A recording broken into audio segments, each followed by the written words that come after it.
હરિઓમ વિદ્યાર્થી મિત્રો, આજે આપણે ધોરણ 10 પ્રકરણ 7 નિયંત્રણ અને સંકલન એનો જે નવો ટોપિક છે પ્રાણીઓમાં અંતઃસ્ત્રાવ એના વિશે અભ્યાસ કરીશું. લાસ્ટ સેશનમાં આપણે વનસ્પતિઓમાં સંકલન કેવી રીતે થાય છે, વનસ્પતિઓમાં સંકલન રસાયણો એટલે કે અંતઃસ્ત્રાવોની મદદથી થતું હોય છે. એમાં પણ આપણે વૃદ્ધિ પ્રેરક અંતઃસ્ત્રાવ, વૃદ્ધિ અવરોધક અંતઃસ્ત્રાવ જોઈ ગયેલા, બરાબર. આ ઉપરાંત આપણે જે અલગ અલગ પ્રકારની સંવેદનાઓ હોય છે એના પ્રત્યે પણ વનસ્પતિઓ શું કરે છે, પ્રતિક્રિયા આપતા હોય છે. એ પણ આપણે ઉદાહરણ દ્વારા સમજી ગયા હતા. તો આજે આપણે પ્રાણીઓમાં સંકલન એમાં અંતઃસ્ત્રાવોનું શું મહત્વ છે એ આજે આપણે જોઈશું.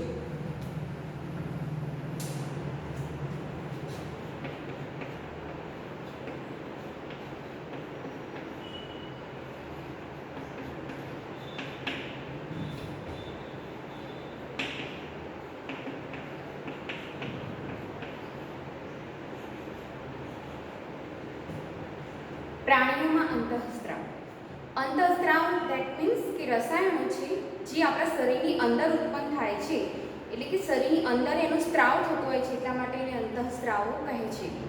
તો આ અંતઃસ્ત્રાવનું કાર્ય શું છે?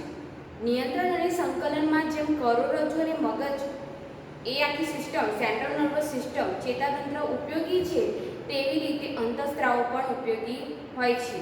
જેમ બીજ આવેગ ઉત્પન્ન થતા હોય છે, ચેતાકોષમાં બીજ આવેગ ઉત્પન્ન થાય ત્યાંથી કરોડરજ્જુમાં અને કરોડરજ્જુમાંથી મગજમાં સંવેદના પહોંચતી હોય છે. ત્યારબાદ કાર્યકારી અંગ સુધી સંવેદના પહોંચે છે, એટલે કે ચાલક ચેતા પહોંચતી હોય છે અને કાર્યકારી અંગ તે કાર્ય કરતા હોય છે. પરંતુ અમુક પરિસ્થિતિ એવી છે કે જેમાં તરત જ આપણે શું કરીએ છીએ, પ્રતિક્રિયા તો આપતા હોઈએ છીએ, પણ કરોડરજ્જુ દ્વારા આપણે પરાવર્તી કમાન દ્વારા જોઈ ગયા હતા. પણ અમુક કન્ડિશન એવી છે કે જ્યારે અથવા પ્રતિકૂળ પરિસ્થિતિઓ છે એમાં વીજ આવેગ મર્યાદિત પ્રમાણમાં એની કન્ડિશન કરી શકાય. કારણ કે વીજ આવેગ એવી વસ્તુ છે કે જ્યારે એક વખતે એની સંવેદના પહોંચે ત્યારબાદ ફરીથી એ જ કોષોમાં વીજ આવેગ ઉત્પન્ન કરવામાં થોડો કોષોને સમય લાગે છે. એટલા માટે અંતઃસ્ત્રાવોનું શું કાર્ય છે? અંતઃસ્ત્રાવો ચોક્કસ પેશી કે અંગમાં ઉત્પન્ન થાય છે અને જ્યાં એની જરૂરિયાત છે ત્યાં પ્રસરણ દ્વારા પહોંચી જાય છે. ઉદાહરણ તરીકે ખિસકોલી હોય, એને પ્રતિકૂળ પરિસ્થિતિ કઈ હોય, કાં તો એનું કોઈ શિકાર કરવા આવતું હોય અથવા તેની ભયજનક સ્થિતિ લાગે તો શું કરશે? કાં તો એને શરીરને પોતાની જે સામે પ્રતિકૂળ પરિસ્થિતિ આવી છે એની સામે લડવા માટે તૈયાર રહેવું પડે અથવા ત્યાંથી ભાગવું પડે. બે કન્ડિશન છે. બંને કન્ડિશનમાં એના શરીરમાં અંતઃસ્ત્રાવ ઉત્પન્ન થતા હોય છે. એટલે કે પ્રાણીઓમાં જ્યારે પ્રતિકૂળ પરિસ્થિતિમાં ભયજનક સ્થિતિ હોય છે ત્યારે એડ્રીનાલિન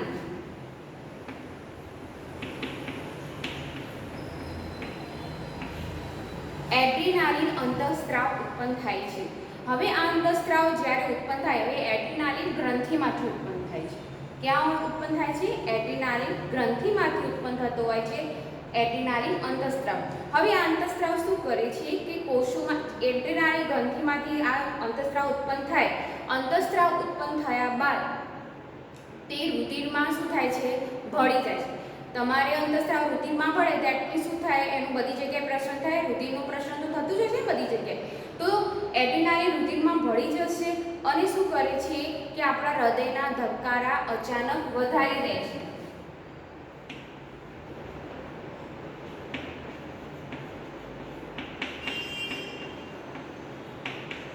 આ ઉપરાંત શ્વસન દર પણ વધારે છે.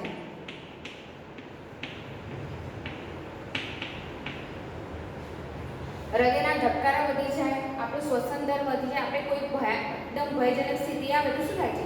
આપણો શ્વાસોશ્વાસ ઝડપી થઈ જાય છે ને, બરાબર. અને હૃદયના ધબકારા પણ શું થાય છે? તરત જ એકદમ ફાસ્ટ બીટિંગ થઈ જાય છે, ધબકારા ઝડપથી વધે છે. તો આવી કન્ડિશનમાં શું થાય છે? ઉંદર જ્યારે ભયજનક સ્થિતિમાં હોય છે ત્યારે હૃદયના ધબકારા વધી જાય છે, શ્વાસોશ્વાસની જે ક્રિયા છે ઝડપી બની જતી હોય છે. એની ઉરોધ્રપટલ, આપણું જે તમને ખબર છે ઉરોધ્રપટલ કેવા ફેફસા નીચે હોય, જે ફેફસાને સંકોચાણ ફૂલવામાં મદદરૂપ થતો હોય છે જ્યારે શ્વસનની ક્રિયામાં આપણે ચાલુ હોય ત્યારે.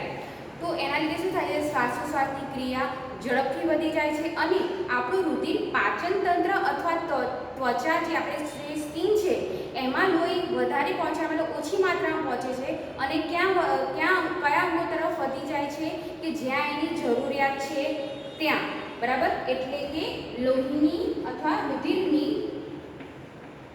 રુધિરના પરિવહનની દિશા પણ બદલી નાખે છે. એટલે કે જે અંગોમાં એને જરૂરિયાત છે, કયા અંગોમાં વધારે જરૂરિયાત છે તો હૃદયમાં અને ફેફસામાં લોહીની વધારે આવશ્યકતા હોય છે, બરાબર. એટલે શ્વસન દર વધી જાય છે એટલા માટે ઓક્સિજનનો પુરવઠો પણ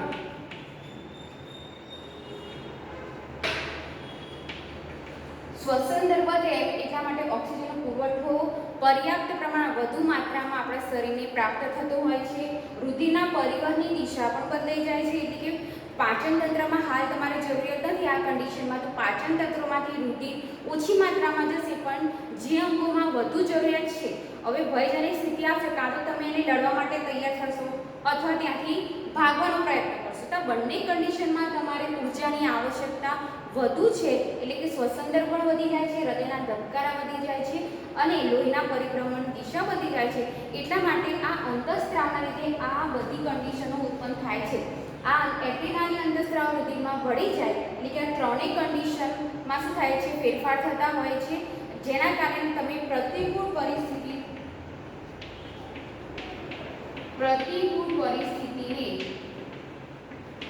શું કરો છો, લડવા સામે સક્ષમ બનો છો.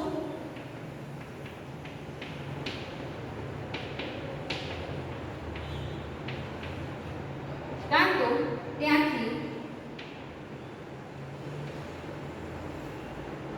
ભાગવાની પરિસ્થિતિ માટે તમે તૈયાર થઈ જાઓ છો. આમ અંતઃસ્ત્રાવો પ્રાણીઓમાં શું કરે છે, કોઈ પ્રતિકૂળ પર્યાવરણ બદલાયું ને, આપણી આજુબાજુની કન્ડિશન બદલાયું, તે પ્રત્યે આપણે શું કર્યું, પ્રતિક્રિયા આપી, એને નિયંત્રણ કર્યું, આપણા શરીરને નિયંત્રણ કર્યું અને સંકલન પણ કર્યું. તો આવી રીતે એડ્રીનાલિન ગ્રંથિ દ્વારા એડ્રીનાલિન અંતઃસ્ત્રાવ ઉત્પન્ન થાય છે. એનું શું કાર્ય છે, અહીંયા આપણે પ્રાણીમાં જે અંતઃસ્ત્રાવો જોઈશું દરેકમાં કઈ ગ્રંથિમાંથી ઉત્પન્ન થાય છે, કયો અંતઃસ્ત્રાવ ઉત્પન્ન થાય છે, એનું કાર્ય શું છે એ આપણે જોવાનું છે. તો અંતઃસ્ત્રાવનો મહત્વનો એક ફાયદો કયો કહી શકાય કે રુધિરમાં ભળી જાય અને કોષો, જે કોષોમાં એટલે કે લક્ષ્ય કોષો અથવા લક્ષ્ય અંગ સુધી તે પહોંચી જતું હોય છે. અહીંયા એડ્રીનાલિન લક્ષ્ય અંગ કયું થયું, હૃદય, પછી ફેફસા, કે ત્યાં સુધી પહોંચી જાય અને એની ક્રિયા ઝડપી બનાવી દે છે. એટલે અંતઃસ્ત્રાવો ઝડપથી પ્રતિક્રિયા આપી શકતા હોય છે. હવે જો આ કન્ડિશનમાં જ્યારે આપણી સામે જીવનું જોખમ હોય, બરાબર, ત્યારે વીજ આવેગ ઉત્પન્ન થવાની આપણે રાહ જોઈએ તો શું થાય, આપણે નુકસાન પહોંચી શકે છે. એની સામે અંતઃસ્ત્રાવો ઝડપી પ્રતિક્રિયા આપી શકે છે. એટલે એ કન્ડિશનમાં તમારે શરીરને સક્ષમ બનાવવું પડે તો આવા ચોક્કસ પ્રકારના અંતઃસ્ત્રાવ ઉત્પન્ન થતા હોય છે. આ ઉપરાંત આપણા શરીરમાં અલગ અલગ પ્રકારની ગ્રંથિઓ છે કે જેમાં ચોક્કસ પ્રકારના અંતઃસ્ત્રાવ ઉત્પન્ન થાય છે. આપણે 1 બાય 1 જોઈ લઈએ. ઓકે,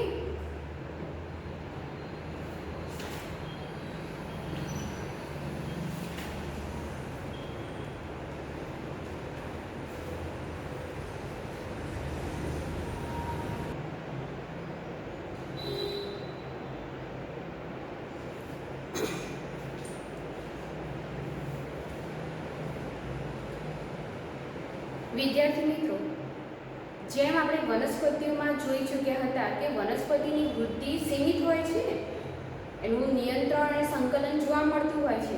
વનસ્પતિ એવી તો નથી કે અમુક ઊંચાઈ સુધી જે ગ્રોથ પામી શકતી હોય છે, બરાબર ને, કે બધી વનસ્પતિ એક સરખા પ્રકારની હોય છે એવું નથી હોતું. એમાં પણ છોડ હોય છે, વૃક્ષ હોય, બરાબર, વેલ હોય, તો દરેકમાં ચોક્કસ પ્રકારની વૃદ્ધિ સીમિત હોય છે. એવું તો નથી કે વૃક્ષની ઊંચાઈ વધતી જ જાય છે કે એકદમ નાનું રહે છે, એવું નથી હોતું. પણ ચોક્કસ પ્રકારના વૃક્ષ હોય છે, દરેકની ઊંચાઈ શું હોય છે કે આટલું જ આપણે ઊંચું થવાનું છે, તો આનું નિયંત્રણ અને સંકલન પણ જોવા મળતું હોય છે. આપણે જોઈ ગયેલા કે અંતઃસ્ત્રાવો એમાં કાર્યકર હોય છે. તો એવી રીતે પ્રાણીઓમાં પણ આપણને એવું છે કે આપણી હાઈટ ચલો આટલી નિયત હોય છે ને, એવું તો નથી હોતું કે આપણે 6 ફૂટ કે 8 ફૂટથી વધારે ઊંચાઈ હોય. હા, અમુક માણસો એવા હોય છે કે અમુક મનુષ્યોમાં ઊંચાઈ વધુ પ્રકારની જોવા મળે છે, પણ કેમ એવું થાય છે એ આપણે પછી જોઈશું. પરંતુ આપણે શું હોય છે, દરેક અંગોની ચોક્કસ આપણે વૃદ્ધિ નિયમિત હોય છે. એવું તો નથી હોતું કે ચલો આપણને આપણા કોષોને એ પણ ખ્યાલ હોય છે કે કયો અંગ ક્યાં વિકાસ પામવાનો છે. એવું તો નથી આંગળીઓ કે ચહેરા પર ઉગે છે, ના, પણ એ હાથમાં આંગળીઓ ઉગે છે અને બંને હાથની તમે જોશો કે લંબાઈ તમે કેવી હોય છે, તમારા બંને હાથની લંબાઈ એક સરખી જોવા મળે છે. માઇન્યોર બહુ જ ડિફરન્સ કદાચ માઇન્યોર હોય છે, પણ લગભગ તો કેવી હોય છે, બંને પગની તમારી લંબાઈ એ પણ સરખી હોય છે. એવું કેવી રીતે ખબર પડે છે કે હાથને બસ આપણે આટલે સુધી ગ્રોથ પામવાનું છે. એવું તો નથી કે કાન પોતાની જગ્યાએ ચોક્કસ પ્રમાણે થતા હોય છે. એવું તો નથી કે કાન પાછળ જતા રહેતા હોય છે, ના, એટલે કે ચોક્કસ અંગનું સ્થાન પણ નિયત હોય છે અને ચોક્કસ અંગોની વૃદ્ધિ અને એનો વિકાસ જે હોય છે એ પણ એનું નિયંત્રણ અને સંકલન થતું જોવા મળે છે. તો એમાં દરેક અંગોને એટલે કે આપણા શરીરના વૃદ્ધિ અને વિકાસમાં નિયંત્રણ અને સંકલન અંતઃસ્ત્રાવો દ્વારા થતું હોય છે. બરાબર, એમાં આપણે વન બાય વન જોઈ લઈએ. તમે આકૃતિમાં જોઈ શકો છો, આપણે એડ્રીનલ ગ્રંથિની વાત કરેલી. એડ્રીનલ ગ્રંથિમાંથી કયો અંતઃસ્ત્રાવ ઉત્પન્ન થાય છે? એડ્રીનાલિન. એનું આપણે કાર્ય જોઈ ચૂક્યા છે. તો અમુક અંતઃસ્ત્રાવો જે વૃદ્ધિનું નિયમન કરે છે, નિયંત્રણ કરે છે, એમાં બીજો સેકન્ડ આવશે થાઇરોઇડ ગ્રંથિ. થાઇરોઇડ ગ્રંથિ તમે અહીંયા જોઈ શકો છો કે સ્વર, આપણું જે સ્વર પેટી હોય એની નીચે જોવા મળે છે. તો થાઇરોઇડ ગ્રંથિમાંથી થાઇરોક્સિન અંતઃસ્ત્રાવ ઉત્પન્ન થાય છે. થાઇરોઇડ ગ્રંથિમાંથી થાઇરોક્સિન અંતઃસ્ત્રાવ ઉત્પન્ન થતો હોય છે. હવે એના સંશ્લેષણમાં આયોડિન ખૂબ જ મહત્વનું છે. થાઇરોક્સિન અંતઃસ્ત્રાવ એટલે કે એનું નિર્માણ થવા માટે આયોડિન આપણા શરીરમાં જવું જરૂરી હોય છે. એટલા માટે તમે જોતા હશો કે આપણા મીઠામાં લખેલું હોય છે કે તે આયોડિન યુક્ત મીઠું. બરાબર, આયોડિન તમારા શરીરમાં ચોક્કસ પ્રમાણમાં જાય તો જ આ થાઇરોક્સિન અંતઃસ્ત્રાવનું શું થાય છે, ચોક્કસ પ્રમાણમાં નિર્માણ થતું હોય છે. જો આયોડિન તમારા શરીરમાં ના હોય તો આ થાઇરોક્સિન અંતઃસ્ત્રાવનું શું થાય છે, સંશ્લેષણ થતું નથી અને રોગ પણ થઈ શકે છે. ઓકે, તો એના લીધે શું થાય છે કે થાઇરોક્સિન અંતઃસ્ત્રાવમાં નિર્માણ માટે આયોડિન જરૂર છે. જો આયોડિન તમારા શરીરમાં ના હોય તો થાઇરોક્સિન અંતઃસ્ત્રાવનું યોગ્ય પ્રમાણમાં નિર્માણ થતું નથી. એના લીધે તમારો ગળાનો ભાગ શું થાય છે, ફૂલી જાય છે, એકદમ આટલો મોટો થઈ જાય, ફૂલી જતો હોય છે, જેને શું કહેવાય છે, ગોઈટર રોગ કહેવાતો હોય છે. તો કદાચ શોર્ટ ક્વેશ્ચનમાં પૂછાઈ શકે કે થાઇરોક્સિન અંતઃસ્ત્રાવની ઉણપથી કયો રોગ આપણને થતો હોય છે? તો ગોઈટર રોગ. કયો રોગ થાય છે? ગોઈટર રોગ થતો હોય છે. એટલે કે આપણા અંતઃસ્ત્રાવોનું જો યોગ્ય પ્રમાણમાં, વધારે પ્રમાણમાં થાય તો પણ પ્રોબ્લેમ થાય છે, ઓછા પ્રમાણમાં ઉત્પન્ન થાય તો પણ આપણા શરીરને નુકસાન કરે છે. એટલે કે દરેક અંતઃસ્ત્રાવની ચોક્કસ માત્રામાં ઉત્પન્ન થાય ત્યારે આપણા શરીર માટે ફાયદારૂપ હોઈ શકે છે. બરાબર, તો થાઇરોઇડ ગ્રંથિમાંથી થાઇરોક્સિન અંતઃસ્ત્રાવનું કાર્ય શું છે? થાઇરોક્સિન અંતઃસ્ત્રાવ શું કરે છે? આપણા શરીરમાં રહેલા કાર્બોદિત, પ્રોટીન અને ચરબી જેનું ચયાપચયનું નિયમન કરે છે. આ એટલે આપણને ખબર છે કે આપણે પાચન ક્રિયા કાર્બોદિત, પ્રોટીન, ચરબી ઉત્પન્ન થતા હોય છે. જો એનું યોગ્ય પ્રમાણમાં શું થાય, નિયમન કરવામાં આવે તો આપણા શરીરનો વૃદ્ધિ અને વિકાસ યોગ્ય રીતે થઈ શકતો હોય છે. હવે જો થાઇરોક્સિન અંતઃસ્ત્રાવ જ ઉત્પન્ન ના થાય તો આ બધા શું થાય, કાર્બોદિત, પ્રોટીન, ચરબીનું ચયાપચયનું જે ક્રિયા છે યોગ્ય રીતે થતી નથી અને આપણને રોગ લાગુ પડી શકે છે. તો થાઇરોક્સિન અંતઃસ્ત્રાવનું કાર્ય શું છે? કાર્બોદિત, પ્રોટીન અને ચરબી ચયાપચયની ક્રિયાનું નિયમન કરવાનું છે, જેના કારણે આપણે વૃદ્ધિનું શું થાય છે, વૃદ્ધિ વિકાસનું નિયંત્રણ અને સંકલન થતું જોવા મળે છે. ઓકે, તો ખ્યાલ આવી ગયો. આપણે બે અંતઃસ્ત્રાવ જોઈ ગયા, એડ્રીનાલિન ગ્રંથિમાંથી એડ્રીનાલિન અંતઃસ્ત્રાવ, ત્યારબાદ થાઇરોઇડ ગ્રંથિમાંથી થાઇરોક્સિન અંતઃસ્ત્રાવ. ઓકે, હવે આપણા શરીરમાં ગ્રોથ હોર્મોન એટલે કે વૃદ્ધિ પ્રેરક અંતઃસ્ત્રાવ પણ હોય છે કે ચોક્કસ આપણે ખબર છે કે અમુક ઉંમર પછી તમારે બાલ્યાવસ્થા પછી અત્યાર સુધીમાં તમારી હાઈટ, તમારા અંગોને વિકાસ જોવા મળે છે ને, તો એના માટે આપણો વૃદ્ધિ અંતઃસ્ત્રાવ આપણા શરીરમાંથી ઉત્પન્ન થતા હોય છે કે ભાઈ આ ઉંમરે આટલું વેટ હોવું જોઈએ કે આટલું હાઈટ હોવી જોઈએ. બરાબર ને? અમુક ઊંચાઈ પછી શું થાય છે કે અમુક એજ પછી તમારી ઊંચાઈ એટલી જ રહે છે, પછી વધતી નથી. બરાબર, અમુક ઉંમર પછી તમારી ઊંચાઈ એટલી જ રહે છે, પછી વધતી નથી, એટલી જ રહે છે. દેટ મીન્સ કે એનું પણ આ ક્રિયાનું નિયંત્રણ થતું હોય છે, એ પણ આપણે અંતઃસ્ત્રાવ દ્વારા થાય છે. તો એના માટે વૃદ્ધિ પ્રેરક અંતઃસ્ત્રાવો આપણા શરીરમાં ઉત્પન્ન થતા હોય છે, જેને ગ્રોથ હોર્મોન કહેવાય છે. કેપિટલ GH ગ્રોથ હોર્મોન, વૃદ્ધિ પ્રેરક અંતઃસ્ત્રાવ. તો આપણા મગજમાં, માનવ મગજમાં પિટ્યુટરી ગ્રંથિ આવેલી હોય છે, બરાબર. આ પિટ્યુટરી ગ્રંથિમાંથી વૃદ્ધિ પ્રેરક એટલે કે ગ્રોથ હોર્મોન ઉત્પન્ન થાય છે, જેના કારણે આપણે શું થાય છે, યોગ્ય પ્રમાણમાં આપણો વૃદ્ધિ વિકાસ થતો જોવા મળે છે. હવે જો આ અંતઃસ્ત્રાવ યોગ્ય પ્રમાણમાં ઉત્પન્ન ના થાય, બરાબર, એની ઓછા પ્રમાણમાં ઉત્પન્ન થાય તો તમે ઘણી વ્યક્તિઓ જોઈ હશે કે જે વામન હોય એટલે નાના કદના હોય, ભલે એમની ઉંમર વધારે હોય પરંતુ એમની હાઇટ વધતી નથી. એવી વ્યક્તિઓમાં આ ગ્રોથ હોર્મોનનું યોગ્ય પ્રમાણમાં એનું ઉત્પન્ન થતા નથી યોગ્ય પ્રમાણમાં. એના કારણે આ એમને ઉણપ સર્જાતી હોય છે. અથવા ગ્રોથ હોર્મોન જો વધારે પ્રમાણમાં ઉત્પન્ન થાય તો પણ શું થાય છે, વિરાટ કદ ધરાવતા વ્યક્તિઓ પણ જોઈ શકો છો. ગિનિસ બુક ઓફ વર્લ્ડ રેકોર્ડમાં આવતા હોય છે ને કે આ વ્યક્તિની આટલી બધી હાઇટ હોય છે, બરાબર, કે જે નોર્મલ જે હ્યુમન બીંગ હોય એના કરતાં બહુ વધારે પ્રમાણમાં હાઇટ હોય. તો એવી વ્યક્તિઓમાં શું હોય કે એવી વ્યક્તિઓમાં આ ગ્રોથ હોર્મોન એટલે કે પિટ્યુટરી ગ્રંથિમાં જે વૃદ્ધિ પ્રેરક અંતઃસ્ત્રાવ ઉત્પન્ન થાય છે, વધુ પ્રમાણમાં ઉત્પન્ન થઈ જાય તો આવી વ્યક્તિઓ શું થાય છે, વિરાટ કદના બની જતા હોય છે, ખૂબ જ ઊંચાઈ ધરાવતા બની જતા હોય છે. તો પિટ્યુટરી ગ્રંથિમાંથી કયો હોર્મોન ઉત્પન્ન થાય છે, વૃદ્ધિ પ્રેરક ગ્રોથ હોર્મોન, જેનું કાર્ય શું છે કે આપણા શરીરની વૃદ્ધિ અને વિકાસની ચોક્કસ આપણા શરીરની જે ઊંચાઈ એટલે કે વૃદ્ધિ અને વિકાસનું નિયંત્રણ કરે છે અને વિકાસમાં મદદરૂપ થાય છે. તો આ થઈ પિટ્યુટરી ગ્રંથિ. ઓકે, હવે નેક્સ્ટ છે કે અમુક વ્યક્તિઓના રુધિરમાં શર્કરાનું પ્રમાણ વધી જાય, રુધિરમાં શર્કરાનું પ્રમાણ વધી જાય છે એટલે એને કયો આપણે રોગ કહીએ છીએ, મધુપ્રમેહ. ગુજરાતીમાં મધુપ્રમેહ કહેવાય છે.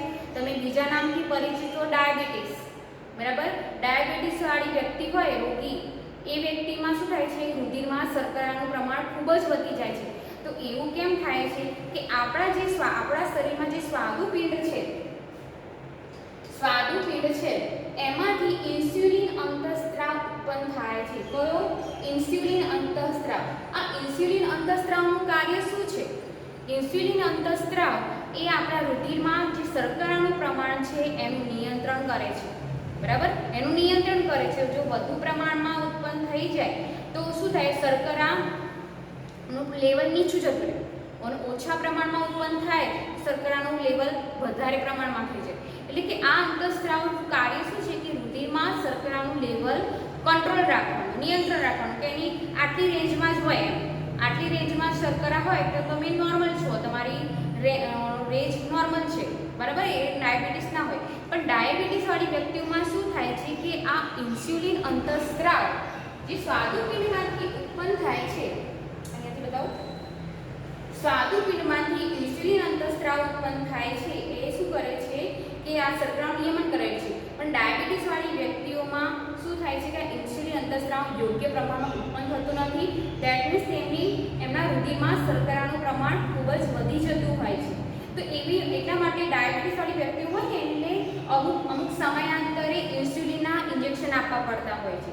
તો એના લીધે એમનું જે શુગર લેવલ હોય, શર્કરાનું પ્રમાણ નિયંત્રિત રહે, બરાબર. એમને બહારથી ઇન્જેક્ટ કરાવવું પડે. તો ખ્યાલ આવી ગયો, ઇન્સ્યુલિનનું કાર્ય શું છે, શર્કરાનું નિયમન કરવાનું. એટલે શું થાય છે કે જ્યારે આપણા કોષોમાં ચયાપચયની ક્રિયા થતી હોય, તમે જે ખોરાક ખાઓ છો એમાં પણ શર્કરાનો વધારે ગળ્યો ખોરાક હોય, બરાબર. તો શર્કરાનું લેવલ જ્યારે વધી જાય ને આપણા રુધિરમાં, એટલે સ્વાદુપિંડના કોષોને ખબર પડી જાય કે ભાઈ હવે ઇન્સ્યુલિન અંતઃસ્ત્રાવ ઉત્પન્ન કરવાનો છે. તો ઇન્સ્યુલિન અંતઃસ્ત્રાવ ઉત્પન્ન થાય છે અને શુગર લેવલ ઘટાડે છે, બરાબર. શુગર લેવલનું પ્રમાણ ઘટાડે છે. આવી રીતે એનું કાર્ય થતું હોય છે. એટલે કે અંતઃસ્ત્રાવ પણ પર્યાવરણની જે બદલાતી સ્થિતિ હોય એ સામે પ્રતિક્રિયા આપતું હોય છે. એવું નથી કે રોજ ઉત્પન્ન થાય, ના. આપણી કન્ડિશન એવી હોય કે ઘણી વખત શુગર લેવલ ઘટી જતું હોય તો એ પ્રમાણમાં ઇન્સ્યુલિન ઉત્પન્ન ના થાય. પછી શુગર લેવલ વધી જાય ત્યારે જ આપણે શું થાય છે, ઇન્સ્યુલિન અંતઃસ્ત્રાવ ઉત્પન્ન થતો હોય છે. એટલે કે પર્યાવરણ જેવી પરિસ્થિતિ હોય એ પ્રમાણમાં અંતઃસ્ત્રાવ ઉત્પન્ન થતા હોય છે. તો આપણે કયું જોઈ ગયા? નેક્સ્ટ અંતઃસ્ત્રાવ સ્વાદુપિંડમાંથી ઉત્પન્ન થતો ઇન્સ્યુલિન. તો તમને શોર્ટ ક્વેશ્ચનમાં પૂછાઈ શકે કે ડાયાબિટીસ વાળી વ્યક્તિઓને અથવા મધુપ્રમેય, હવે મધુપ્રમેય શબ્દ યાદ રાખવાનો છે. મધુપ્રમેય એટલે ડાયાબિટીસ જ થાય. ડાયાબિટીસ વાળી વ્યક્તિઓને ઇન્સ્યુલિનના ઇન્જેક્શન કેમ આપવા પડે છે? તો આ કારણ આપણે સમજાવવું પડે. ઓકે, યુવાવસ્થાનો પ્રારંભ થાય છોકરા કે છોકરીમાં 10-12 વર્ષની ઉંમર થાય ને તેમના શરીરમાં અલગ અલગ પ્રકારના પરિવર્તનો જોઈ શકતા હોય છે કે છોકરાઓને દાઢીને મૂછ ઉગી જાય, બરાબર, એમનો અવાજ કેવો થઈ જાય, આમ ઘેરો થઈ જાય, જાડો થઈ જતો હોય, છોકરીઓમાં પાતળો થઈ જતો હોય છે. એમના છોકરા અને છોકરીઓ બંનેમાં જનનાંગોનો વિકાસ થતો જોવા મળે છે. તો આ જે જનનાંગોનો વિકાસ થાય એમાં માટે પણ અંતઃસ્ત્રાવો, એના પાછળ અંતઃસ્ત્રાવોનું જ કાર્ય હોય છે. તો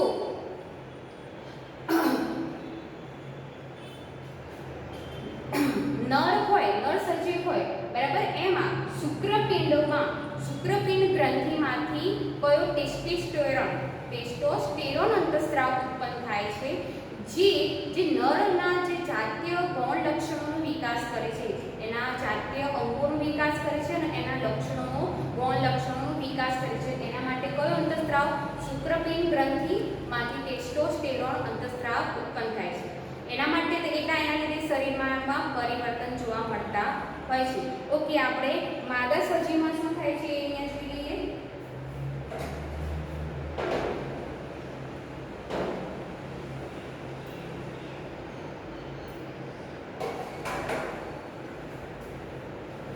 માદા સજીવ હોય એમાં પણ તમે જુઓ, જેમ નર સજીવમાં તો માદા સજીવમાં પણ બધી ગ્રંથિઓ તો સેમ આવશે, સેમ અંતઃસ્ત્રાવ ઉત્પન્ન થાય છે. એમાં પણ એડ્રેનાલિન ગ્રંથિ અહીંયા પણ જોવા મળે છે, સ્વાદુપિંડ, બરાબર. હવે અંડપિંડ હોય છે, એમાંથી અંડપિંડમાં જે છોકરીઓમાં અંડપિંડમાંથી ઇસ્ટ્રોજન અંતઃસ્ત્રાવ ઉત્પન્ન થાય છે. તે જે શું કરે છે? એ માદા જનનાંગોના વિકાસમાં મદદરૂપ થતું હોય છે, બરાબર. અને જે ટાઈમ પિરિયડ હોય છે એનું નિયમન પણ કોણ કરે છે? આ ઇસ્ટ્રોજન અંતઃસ્ત્રાવ જે અંડપિંડમાંથી ઉત્પન્ન થતો હોય છે, બરાબર. જે માસિક ધર્મ હોય એમાં રુધિરસ્રાવ ક્યારે કરવાનું છે, ક્યારે કરવાનું છે એનું નિયમન કોણ કરે છે? અંડપિંડમાં રહેલો ઇસ્ટ્રોજન અંતઃસ્ત્રાવ. તો બંને આકૃતિમાં જો ગ્રંથિઓ સેમ છે. જે નર સજીવ હોય એના શુક્રપિંડમાંથી ટેસ્ટોસ્ટેરોન, બરાબર, અને માદા સજીવ હોય એમાં અંડપિંડમાંથી ઇસ્ટ્રોજન અંતઃસ્ત્રાવ ઉત્પન્ન થાય છે. જે માસિક ધર્મનું નિયમન કરે છે, એમાં રુધિરસ્રાવ ક્યારે કરવાનું છે એનું નિયમન કરે છે, બરાબર. અને બીજું શું કરે છે કે માદામાં જે જનનાંગો છે, જાતીય જનનાંગોનો વિકાસ થતો જોવા મળે છે, એનું નિયંત્રણ આ અંડપિંડમાં રહેલો ઇસ્ટ્રોજન અંતઃસ્ત્રાવ કરે છે. ઓકે, તમને ખ્યાલ આવી ગયો? હવે હજી એક આપણે અંતઃસ્ત્રાવ રહી જાય છે.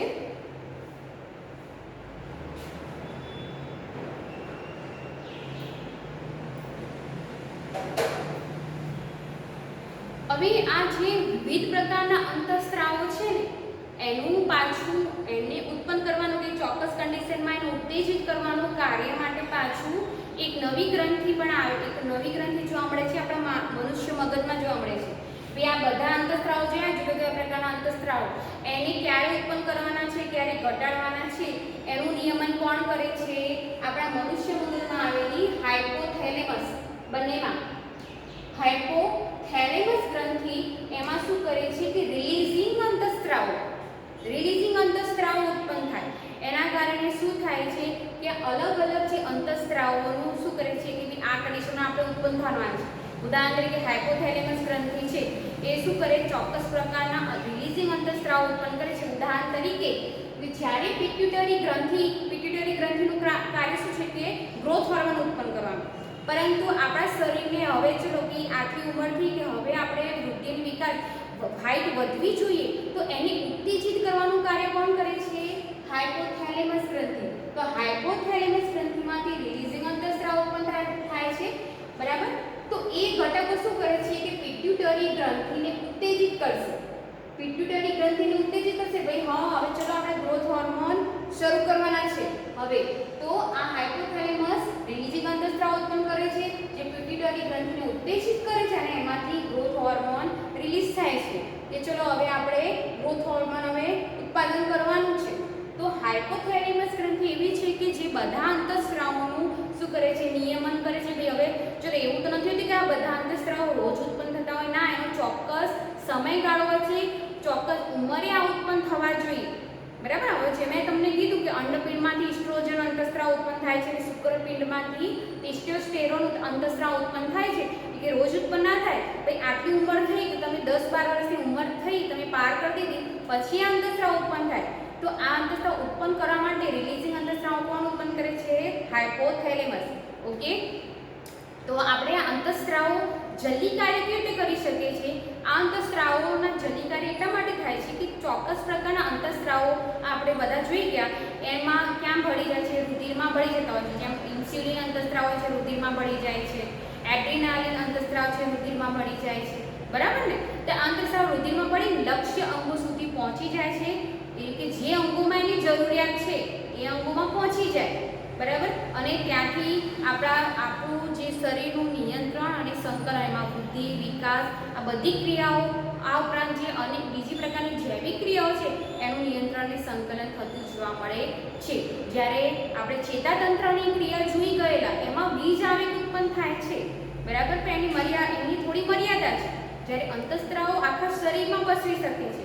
ભલે તમારા મગજમાં પિટ્યુટરી ગ્રંથિમાંથી ગ્રોથ હોર્મોન ઉત્પન્ન થયો, પણ એ રુધિરમાં ભળી જાય, પછી આખા શરીરમાં એનું પ્રસરણ થાય અને વૃદ્ધિ અને વિકાસ બધા અંગોને જોવા મળે છે. એવું તો નથી કે ચલો હાથ પહેલા વિકાસ પામ્યો અને પગ પછી વિકાસ પામ્યો. ના, તમે જ્યારે શિશુ અવસ્થામાંથી બાલ્ય અવસ્થામાંથી કિશોર અવસ્થામાં આવ્યા, એવું તો નથી કે હાથ પહેલા વિકાસ પામે પગ, એવું નથી હોતું. પણ અંતઃસ્રાવો આખા રુધિરમાં ભળી જાય છે અને આપણા શરીરમાં જે અંગોનો યોગ્ય પ્રમાણમાં વિકાસ થતો જોવા મળે છે. તો આવી રીતે અંતઃસ્રાવો કેવી રીતે કાર્ય કરે છે, ક્વેશ્ચન પૂછે તો તમને આવડવું જોઈએ. તો આપણે હોર્મોન જોઈ ગયા છે. બરાબર. અંતઃસ્રાવનું કાર્ય શું છે? શોર્ટ ક્વેશ્ચનમાં પૂછાય છે કે ભાઈ ચોક્કસ કાં તો જોડકામ પૂછાય, ભાઈ આ ગ્રંથિ છે, કયો અંતઃસ્રાવ ઉત્પન્ન કરે છે, અથવા અંતઃસ્રાવ આપ્યો હોય અને શું છે એનું કાર્ય શું છે. ઓકે.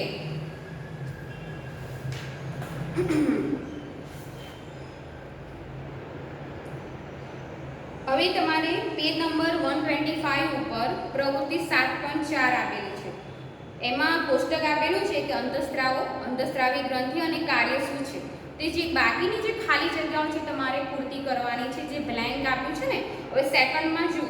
સેકન્ડમાં અંતઃસ્રાવ બ્લેન્ક આપ્યો છે. અંતઃસ્રાવી ગ્રંથિ થાઇરોઇડ ગ્રંથિ છે અને કાર્ય શું છે? શરીરના વિકાસ માટે ચા પેશો નિયમન કરવાનું, કાર્બોદિત, પ્રોટીન અને ચરબીનું. ઓકે.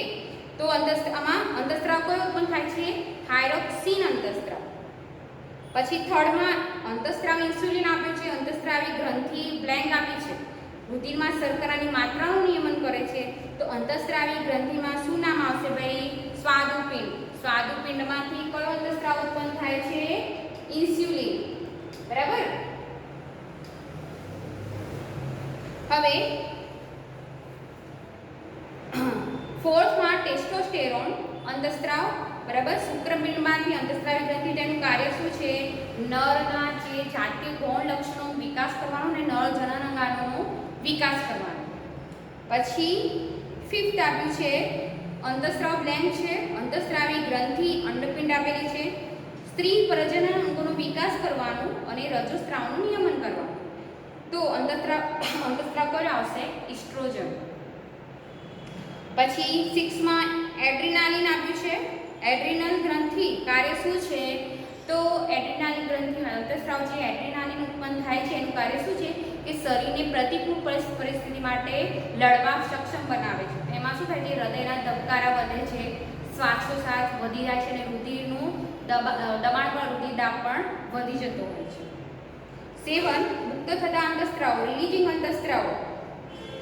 તો અંતઃસ્રાવનો સ્ત્રાવ કરવા માટે કાર્યમાં આપ્યું છે. પિટ્યુટરી ગ્રંથિને ઉત્તેજિત કરે છે. અંતઃસ્રાવી ગ્રંથિ કઈ આવશે? હમણાં જ જોઈ ગયા, હાઇપોથેલેમસ ગ્રંથિ. ઓકે. હવે જે ઇન્ડેક્સના પ્રશ્નો છે પેજ નંબર 125 ઉપર તમે ટેક્સ્ટબુક ઓપન જ રાખજો. પ્રાણીઓમાં રાસાયણિક સંકલન કેવી રીતે થાય છે? રાસાયણિક સંકલન, તો અહીંયા રાસાયણિક એટલે રસાયણ ઉત્પન્ન થતા હોય એના દ્વારા સંકલન થતું હોય એ પૂછ્યું છે. દેટ મીન્સ તમારે અંતઃસ્રાવનું કેવી રીતે કાર્ય કરે છે એ કહેવાનું છે. તો અંતઃસ્રાવો કેવી રીતે શરીરનું સંકલન કરે છે? બી કેવી રીતે કદી ક્રિયાઓનું સંકલન કરે છે? તો અંતઃસ્ત્રાવ ચોક્કસ પેશી અથવા અંગમાંથી ઉત્પન્ન થાય છે અને જે લક્ષ્ય પેશી અથવા લક્ષ્ય અંગો સુધી તે રુધિર મારફતે રુધિરમાં ભળી જઈને લક્ષ્ય પેશી કે લક્ષ્ય અંગો સુધી પહોંચી જાય છે અને શેનું કરે છે? ચોક્કસ જે અંતઃસ્ત્રાવનું દરેક ચોક્કસ કાર્ય છે અને એ કાર્ય કરતા હોય છે. ઉદાહરણ તરીકે આપણે આમાં એમ પણ લખી શકીએ કે એડ્રીનાલિન ગ્રંથિમાંથી એડ્રીનાલિન અંતઃસ્ત્રાવ ઉત્પન્ન થાય છે, જે પ્રતિકૂળ પરિસ્થિતિમાં શું કરે છે? હૃદયના ધબકારા વધારી દે છે, રુધિર દાબ વધારે છે, શ્વાસોશ્વાસ વધારી દે છે અને રુધિરનું જે દિશા છે એ પણ બદલી કાઢે છે. એટલે કે જે અંગોમાં રુધિરનો પ્રવાહ વધારે જોઈએ એ તરફ કરી દે છે અને શરીરને શું કરે છે? પ્રતિકૂળ પરિસ્થિતિ સામે સક્ષમ બનાવે છે લડવા માટે અથવા ભાગવાની પરિસ્થિતિમાં તમારે શરીરને સક્ષમ બનાવે છે. તો આવી રીતે અંતઃસ્ત્રાવોનું શું કરે? રાસાયણિક સંકલન આપણા શરીરમાં જોવા મળે છે. ઓકે, સેકન્ડ ક્વેશ્ચન કે આયોડિન યુક્ત મીઠાના ઉપયોગની સલાહ કેમ આપવામાં આવે છે? તો આયોડિન છે એ આપણા શરીરમાં શું કરે છે? આયોડિનના કારણે આપણો થાઇરોઇડ ગ્રંથિમાં જે થાઇરોક્સિન અંતઃસ્ત્રાવ છે એના નિર્માણ માટે, એના સંશ્લેષણ માટે આયોડિન જરૂરી છે. એ જો આયોડિનની ઉણપ હોય તો શું થાય છે? થાઇરોક્સિન અંતઃસ્ત્રાવ યોગ્ય પ્રમાણ ઉત્પન્ન થતો નથી, જેના કારણે આપણને ગોઈટર રોગ થાય છે, જેમાં ગળાનો ભાગ ફૂલી જતો હોય છે. થર્ડ ક્વેશ્ચન, જ્યારે એડ્રીનાલિન રુધિરમાં સ્ત્રવિત થાય છે ત્યારે આપણા શરીરમાં કયો પ્રતિચાર દર્શાવાય છે? આપણે હમણાં જ જોઈ ગયા, બરાબર ને? હૃદયના ધબકારા વધી જાય છે, એક્સેટ્રા શ્વાસોશ્વાસ વધી જાય છે. મેં હમણાં જ કહી દીધું છે તમને. ફોર્થ ક્વેશ્ચન, મધુપ્રમેહના કેટલાક દર્દીઓની સારવાર ઇન્સ્યુલિનના ઇન્જેક્શન આપીને કેમ કરવામાં આવે છે? તો મધુપ્રમેહ એટલે કે ડાયાબિટીસ જે વ્યક્તિને હોય એ વ્યક્તિઓને શરીરમાં ઇન્સ્યુલિન અંતઃસ્ત્રાવ યોગ્ય પ્રમાણ ઉત્પન્ન થતું નથી, જેના કારણે એમના રુધિરમાં શર્કરાનું પ્રમાણ ખૂબ જ વધી જાય છે અને અનેક રોગો લાગુ પડી શકે છે. બીજા રુધિરનું પ્રમાણ વધી જાય તો બીજા અંગોને તમારે નુકસાન થઈ શકે, બરાબર? એટલા માટે આવું ના થાય તો શર્કરાનું પ્રમાણ નિયંત્રિત કરવા માટે એમને ઇન્સ્યુલિનના ઇન્જેક્શન આપવા પડે છે. ઓકે, તો આપણે અંતઃસ્ત્રાવ બધા જોઈ ચૂક્યા છીએ. દરેકનું કઈ ગ્રંથિમાંથી ઉત્પન્ન થાય છે, કયા અંતઃસ્ત્રાવ ઉત્પન્ન થાય છે એ પણ આપણે જોઈ ચૂક્યા. અને અંતઃસ્ત્રાવ જો ટેબલ જે તમારા પ્રવૃત્તિ 7.4માં આપેલું છે, જેટલા આપણે શીખી ગયા છે અંતઃસ્ત્રાવ એમના બધા આપ્યા છે કોષ્ટક, એ પણ મેં તમને સોલ્વ કરાવી દીધું છે. આવી રીતે તમને અંતઃસ્ત્રાવી ગ્રંથિ એનું કાર્ય શું છે જોડકામાં પૂછાઈ શકે છે. તો આ ક્વેશ્ચન મોસ્ટ ટાઈમલી છે કે પૂછાતા જ હોય છે. એક તો આપણે વનસ્પતિઓમાં જોઈ ગયા ને ઓક્સિન અંતઃસ્ત્રાવ, પછી કઈ જગ્યાઓ જીબ્રેલિન, સાયટોકાઇનિન એ પણ વૃદ્ધિ પ્રેરક અંતઃસ્ત્રાવ વનસ્પતિમાં કયા છે? શોર્ટ ક્વેશ્ચનમાં પૂછાતા હોય છે, બરાબર? તો તમારે હોમવર્કમાં શું કરવાનું છે? હોમવર્કમાં તમારે ઇન્ડેક્સના પ્રશ્નો જે 4 પ્રશ્નો છે અને પ્રવૃત્તિ 7.4માં જે કોષ્ટક આપ્યું છે એ તમારે ટેબલ ફોર્મમાં આવી રીતે કોષ્ટક બનાવીને કે એનું કાર્ય જે બ્લેન્ક આપ્યું છે તમારે પૂરું આખું લખવાનું. એવું નથી કે તમારે જે બ્લેન્ક આપ્યું છે એટલું લખવાનું. 7 અંતઃસ્ત્રાવ, એની ગ્રંથિ, એનું કાર્ય તમારે લખવાનું છે. ઓકે,